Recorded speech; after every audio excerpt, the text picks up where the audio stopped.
ఈ question hydrogen atom గురించి ఇచ్చాడు. ఏమిచ్చాడంటే ఇనిషియల్‌గా ఒక ఎలక్ట్రాన్ హైడ్రోజన్ ఆటమ్‌లో ఫోర్త్ ఎక్సైటెడ్ స్టేట్‌లో ఉంది. Ground state, first excited, second excited, third excited, fourth excited. అంటే ఎలక్ట్రాన్ ఇనిషియల్‌గా ఇక్కడ ఉందన్నమాట.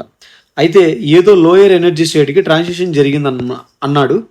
అయితే ఎనర్జీ అనేది ఎమిట్ అవుతుంది కాబట్టి లోయర్ ఎనర్జీ లెవెల్‌కి ట్రాన్సిషన్ జరిగినప్పుడు ఎంత ఎనర్జీ ఫోటాన్ ఎమిట్ అయిందన్నాడు? 2.86 ఎలక్ట్రాన్ వోల్ట్ ఎనర్జీ ఉన్న ఫోటాన్ ఎమిట్ అయిందన్నాడు. అయితే ఎనర్జీ ఫార్ములా ఇది ఇన్ టర్మ్స్ ఆఫ్ జూల్స్. అదే in the units of electron volt energy formula ఇది. ఈ వాల్యూస్ అన్ని సబ్స్టిట్యూట్ చేస్తే Rydberg constant, c velocity of light in vacuum, h Planck's constant, e charge of electron substitute చేస్తే 13.6 వస్తుంది అనమాట.